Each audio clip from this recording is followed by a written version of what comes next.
Penguin एक ऐसा बाप है जो 4 महीने तक एक दाना भी नहीं खाता।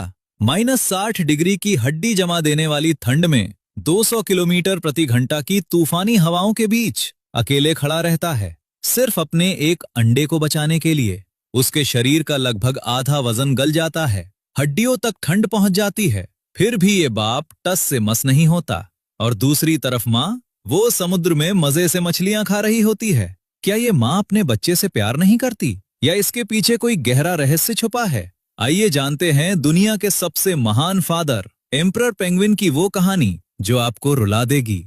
ये है एम्परर पेंगुइन, दुनिया का सबसे बड़ा पेंगुइन, करीब 4 फुट लंबा और 45 किलो भारी। ये अंटार्कटिका की उस जगह रहता है जहां सर्दी में टेम्परेचर -60 डिग्री तक गिर जाता है और हवा की रफ्तार 200 किलोमीटर प्रति घंटा से भी तेज होती है, यानी ऐसी ठंड जहां सांस लेना भी मुश्किल हो। लेकिन इसी मौत वाली जगह पर ये अद्भुत पेरेंटिंग का सबसे बड़ा कमाल दिखाते हैं।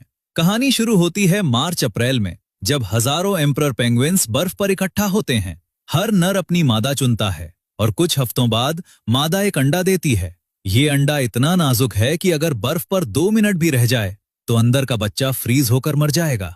इसलिए मादा बहुत सावधानी से अंडे को अपने पैरों से नर के पैरों पर ट्रांसफर करती है और बस मादा निकल पड़ती है समुद्र की तरफ, 50 से 120 किलोमीटर दूर मछली खाने।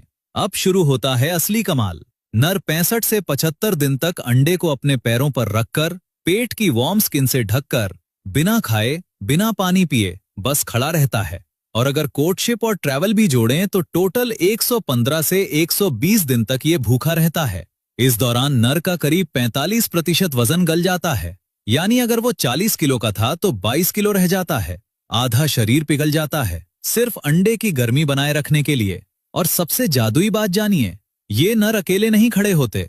हजारों पेंगुइन्स आपस में चिपककर एक बड़ा हडल बनाते हैं और हर 30 से 60 सेकंड में सब मिलकर हल्की सी हलचल करते हैं, जिसे साइंटिस्ट वेव मोशन कहते हैं। बाहर खड़ा हुआ पेंगुइन धीरे धीरे अंदर जाता है, अंदर वाला बाहर आता है, यानी सबको बारी बारी गर्मी मिलती है, कोई किसी को पीछे नहीं छोड़ता। ये नेचर की सबसे परफेक्ट टीम वर्क है। 65 दिन बाद अंडा फूटता है, एक छोटा सा चूजा निकलता है, सिर्फ 315 ग्राम का। पिता अपने इसोफेगस से एक स्पेशल प्रोटीन और फैट से भरपूर लिक्विड बनाता है, जिसे क्रॉप मिल्क कहते हैं, और बच्चे को पिलाता है। और ठीक उसी वक्त मादा भी वापस आ जाती है, मछलियां खाकर स्ट्रांग बनकर। नर बच्चे को मादा को सौंप देता है और भागता है समुद्र की तरफ, 4 महीने बाद अपना पहला निवाला खाने। और एक हैरान कर देने वाली बात जो शायद आपने कभी नहीं सुनी होगी, ये एम्परर पेंगुइन पानी में 500